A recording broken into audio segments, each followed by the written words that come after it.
What's going on, y'all? So listen. What's going on, y'all? So we are going to go ahead and get into this episode of Insecure, and I'm gonna do it as quick as possible because listen, as I told y'all in my Real Housewives of Atlanta review, my neighbors are outside and they got the music on, and I do not want it to pick up in the background. So listen. Anyway, this episode of Insecure, this is season one. Oh, nope, season 4, episode 7, Lowkey Trippin'. It was about Molly, okay? So now we get in Molly's point of view. We got Issa's point of view at the aftermath of the fight last week episode. And we get Molly's point of view this week's episode. And to be quite honest, like I watched the episode. Sometimes I watch the episode all the way through, then I record.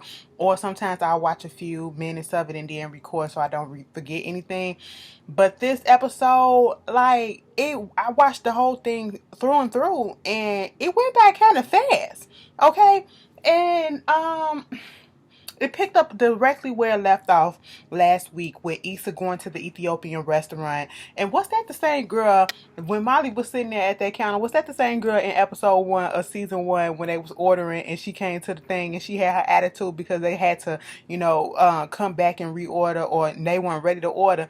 She looked like that was the same girl. And it's so, I loving the fact that they are bringing, going back to the original place where we first seen them together, and then bringing old characters back. But what we saw was Molly was sitting down there at the restaurant, at the bar, whatever, trying to order some food, and we wind up, and yes, this is a whole Molly episode, so we already like, girl, like everybody on Twitter was like, God damn. Like it was a collective sigh, like shit.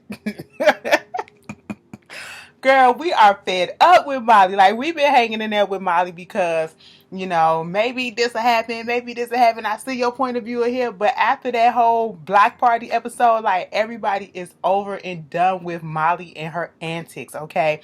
So, she's at the bar. She can't even get her order right. I want this. No, take that off. No, put that back on. No, take that off. No, put that back on. We're going to keep that. And so, she looks over to the door and she sees Issa getting out of her car. And I was listening to Insecurity. If you do not listen to friend, hey friend, hey and hey friend, hey, and Crystal, Insecurity podcast. You guys need to look at it. Listen to it. It's really good. It gives different perspective.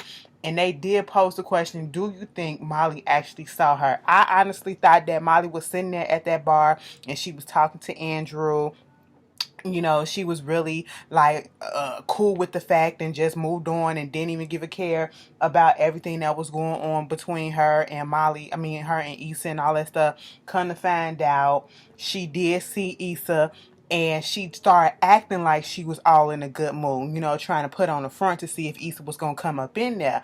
And Issa, she heard the door open, and then when she turns around, she thinking that it was Issa that was going to come up in there. But in actuality, Issa had left, and it was somebody else that came in there. And what got me was she went back to the apartment and she was talking to Andrew because they're getting ready. First of all, Andrew on the phone with his brother. They being siblings or whatever. I don't even care what they were talking about.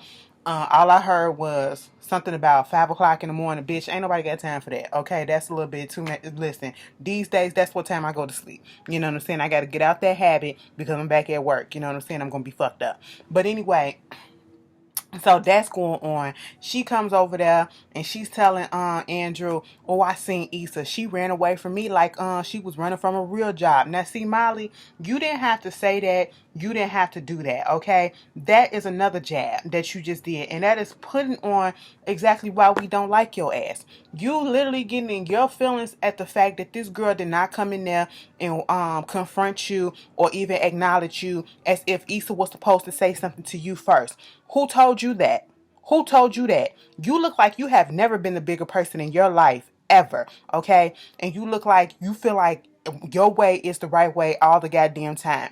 Who told you that she was supposed to come in there and apologize to you or say anything to you, acknowledge you in any type of way? You ruined her moment, okay? You were the one that was in the wrong. 100%. Not a few, but 100% you were in the wrong, and you just don't see your wrongs, and you can't let that shit go, okay? And so, they got to get ready for this whole thing. Of course, Andrew there is trying to be the sounding board of reason for her.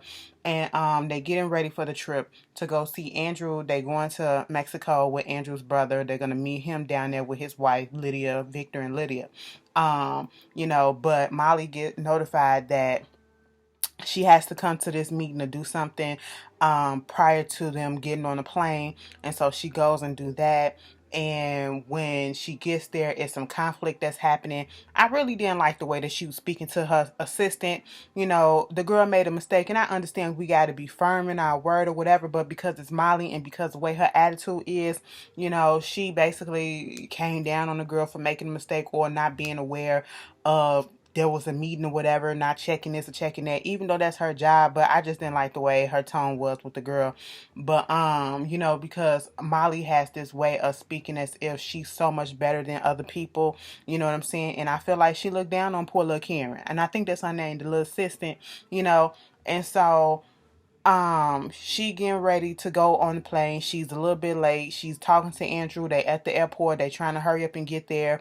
Andrew's trying to hold the gate so that she won't get left behind. They finally meet up and, they get on the plane or whatever. Andrew said, listen, when the stewardess came over there, he came over there, listen, I want, give me some Patron, give me some whiskey, give me a blanket, and give me some, organic ass popcorn. Okay, that's what I want right about now. We in economy plus, I want all the pluses. I said, I know that's right. But bitch, Ashley will not be drinking on no plane, okay? Not no plane ride where I'm about to be in the air for more than 2 hours. No, baby, because Ashley is not about to get up and try to go to the goddamn bathroom. I know my bladder, all right? Let me get a little sip of alcohol up in that shit.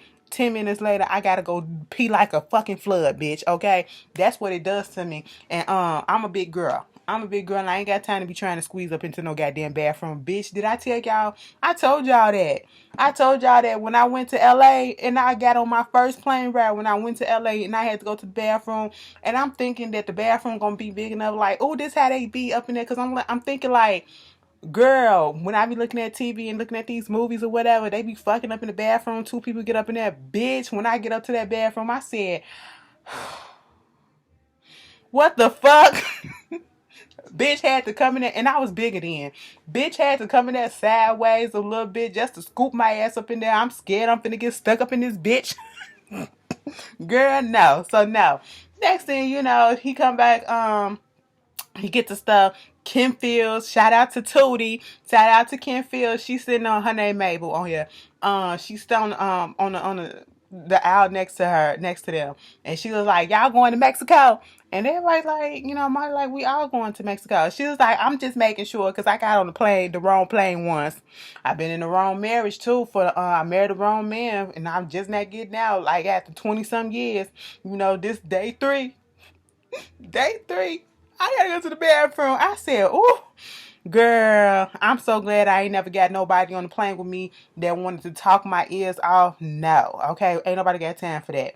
And so, that Andrew and Molly sitting up there acting like, I got something for you when we get to the place or whatever, because even though, Victor got everything planned out, Molly not really sure about that. She just want to come there to have fun, because earlier she was talking about how she only packing these bikinis. He was like, damn, girl, you gonna put some pants up in there? She was like, nah. But when they was on the plane, she was like, I got something for you. He was like, oh, I got something for you too. What you got? They started kissing or whatever. She was like, I'll show you later. And he was like, I got you something right here, right now. Put the blanket over her, start finger fucking her. I said, you know what? If it wasn't Molly, I'd be here for all of this shit that was going on in this episode. But because it's Molly, I couldn't thoroughly enjoy it, because I was like, damn, I can't wait till I get my boo thing and we get on the plane or whatever, and I get to do that to her, or get in the car and almost cause a car accident with us in there, because she dripping on herself because I'm playing games down there. But anyway, told y'all, listen, you gotta live. You gotta live. Bitch, look at what's going on outside right now. Okay? You gotta live. You gotta take chances. But anyway, they finally get to the resort and it's beautiful. They meet up with Victor and Lydia. And Lydia's giving Molly all these type of compliments and everything. Oh, you're so beautiful. You didn't tell me that she was a 10. I need to go get my trainer and all this stuff. And Molly being fake nice to her and everything. Victor and Andrew doing that whole thing back and forth that brothers and siblings do, busting each other balls and all that stuff or whatever. Victor also texted him home. Victor is kind of anal to me because he has everything planned out as to what they supposed to do. We just got here. Okay, y'all seem like y'all been here for at least a day or at least a few hours. Y'all probably went and took a nap or whatever. Can we go take a nap? You want us to come down here, go smoke some cigars, get some spas and massages and shit like that, and then we supposed to do something else on the next day? Can we just have a night for each other? Can we just have it to ourselves or whatever, but go to the ceviche bar and all that stuff? Can we just go to dinner later and let us have this time to rest? But that's not what's gonna happen. They upstairs looking for Latoya. It's on in Spanish, and of course Molly said, girl, they ain't gonna find that bitch. Latoya ain't here internationally like she ain't there nationally. Okay.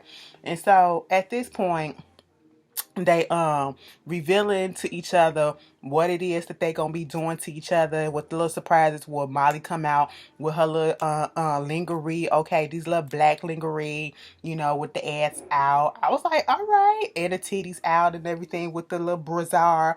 And I said, okay, that's cute. Had her little shit right there and some blindfold. And Andrew was looking like, oh, that's it. Well, maybe I got the wrong memo because, he started pulling out a little sex toy, like a little rabbit or something, look like some little anal beads or whatever that he wanted to put up. And I said, you gonna put that up in you or you gonna put that up in her? I mean, it can go either way. It can go either way. Y'all can have fun with all of that shit. I didn't understand.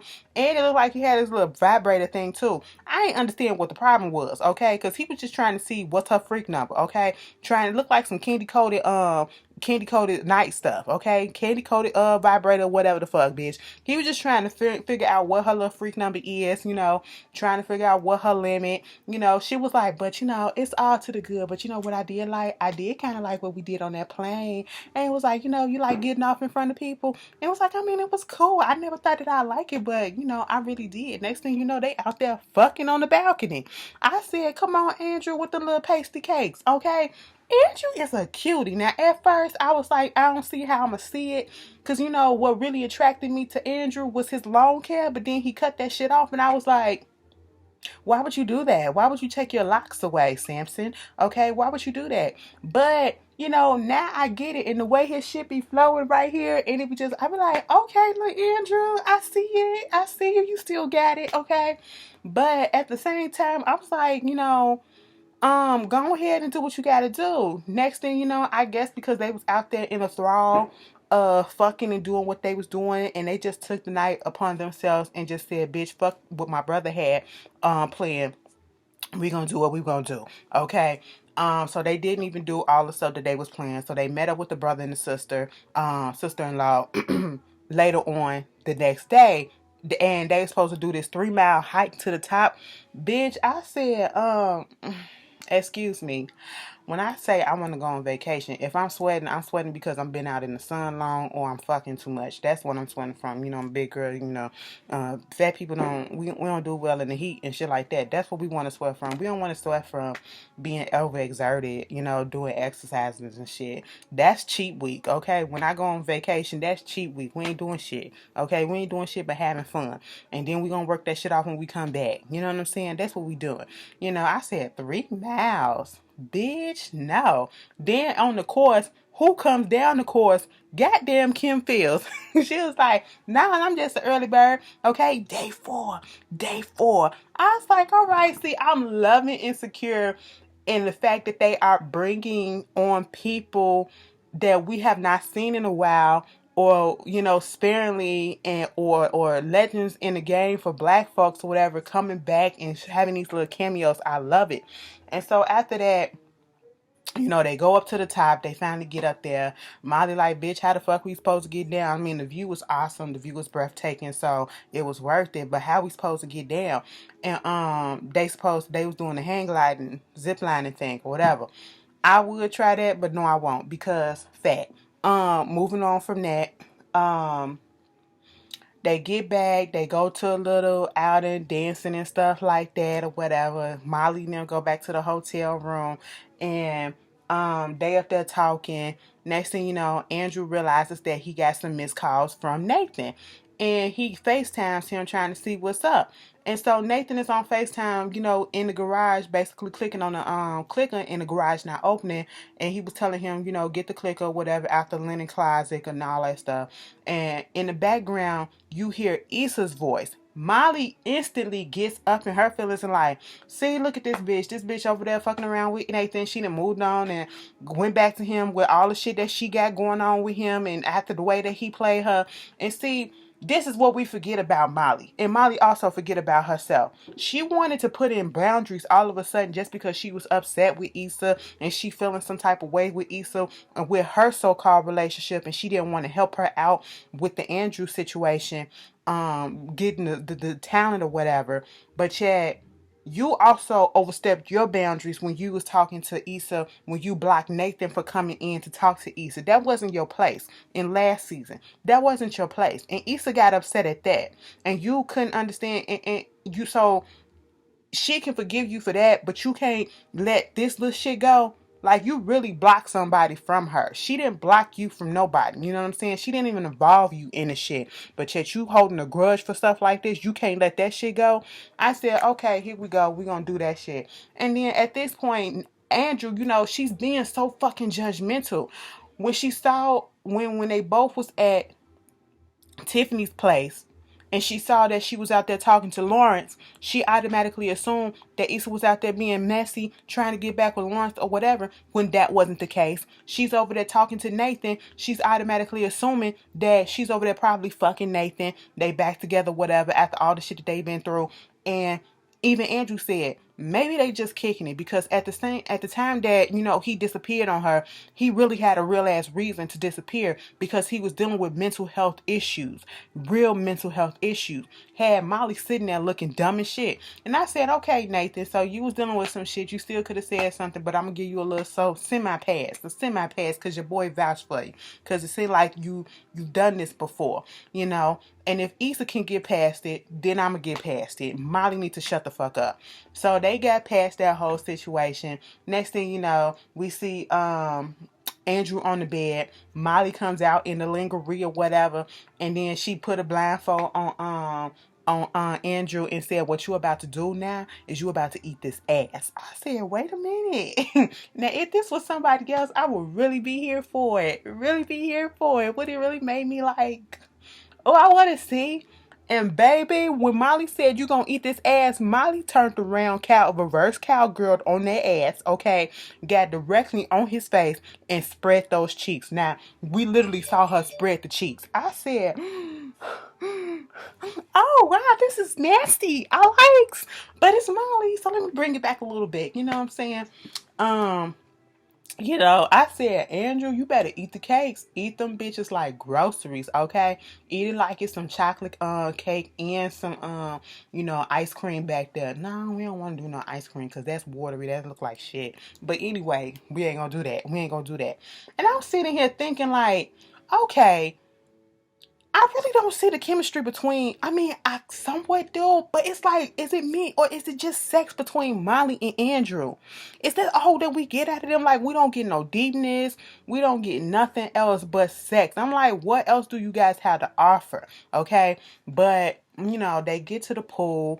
Lydia, Andrew and Molly down there at the pool or whatever, they have a little discussion.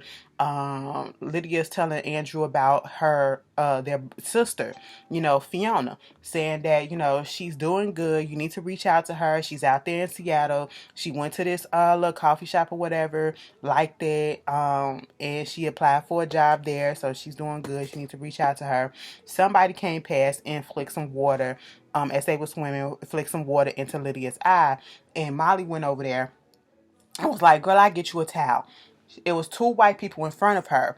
And so at this point, we didn't see the exchange between the lady that was giving out the towels. We didn't see nothing to say whether or not she asked for a key card, because she wound up asking Molly for a key card in order to get a towel. And she was like, I just came out the pool. She was like, I'm just doing my job, but you still, the policy is that you need a key card. She was like, but I didn't see you ask them white folks for it. Then when we literally, Molly walked up to them, she was literally giving them the towel. So we don't know if they showed a key card or not. We don't know if the lady asked for a key card. And I'm saying that for a reason, okay? Because Molly automatically assumed that this was about race, and Victor showed up and showed his key card, and that's how she got to got the card, got the towel. They go back to the pool, and of course the conversation comes up about this whole issue. And Victor, he's this whole devil's advocate, let me play devil's advocate type of situation. And at first Lydia was on her side, they always trying to judge us, they always doing this or whatever, because technically speaking, this is a group of people of color, and Victor's point is, what if it wasn't about race? What if she was really doing her job? Do we really know that she didn't ask those white folks about the key card and all that stuff?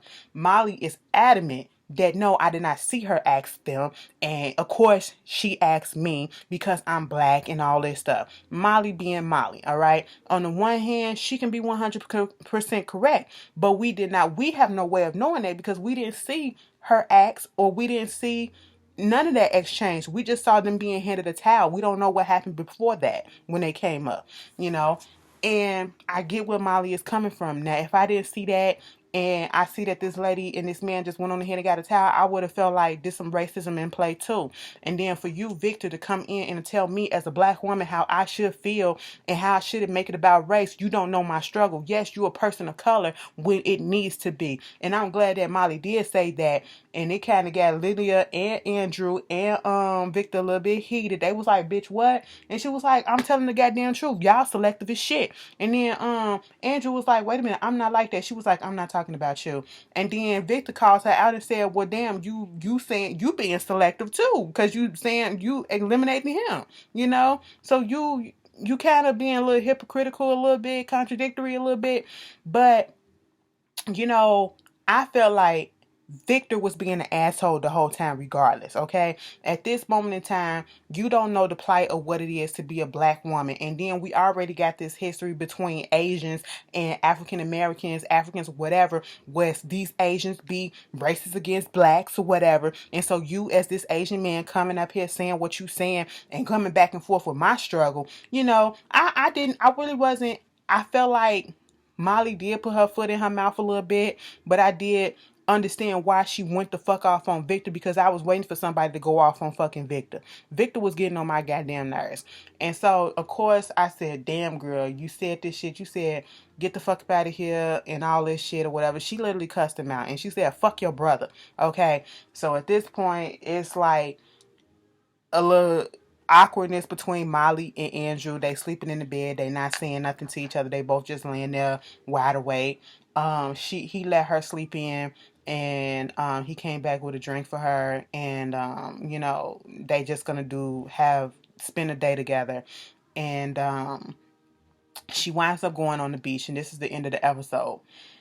And I'm glad that they put this in here, because finally Molly is coming to the conclusion that maybe it is not just the people around me, it's me. She calls her therapist that we seen in previous seasons. She calls her therapist to make an appointment, saying that she has a problem. Things just have not been going right lately, and she has a problem with letting things go. And that's been the theme of this episode for the past few episodes. She can't let shit go. That's been the thing. And I was like, thank you, bitch. And then at the very end of the episode, we see them coming back from in the airport. getting their luggage or whatever, and they run into Lawrence. It was this awkward moment. They didn't know whether to hug, whether to handshake or whatever. And I didn't understand why, Molly put her white voice on to talk to Lawrence. It's Lawrence. Lawrence been around you forever. Why you got your little white voice on or whatever? Or I should say your professional voice. I don't want to call it the white voice. Your professional voice on to talk to Lawrence, And, she made a little joke about him being in San Francisco, made a little Full House joke. It went over his head. I caught it. It went over his head. But after that, he turned around and he left and he got on the phone. Mind you, Jay Ellis, who played Lawrence, he the one that directed this episode. As he getting on the phone, he was like, yeah, I was wondering if I can hit you up and we can talk. I need to talk to you about something, if we can link up. And I was like, oh shit. So we found out who he was talking to on that phone was Issa, because we found out through looking at the previews. And did y'all see Kim Fields just slobbing down old boy in the airport? I said, come on, day 5, she done found another man. I said, Kim Fields got a groove back, okay? But what do y'all think is gonna happen in next week's episode between Lawrence and Issa? Because it looked awkward and it looked like Lawrence probably gonna be.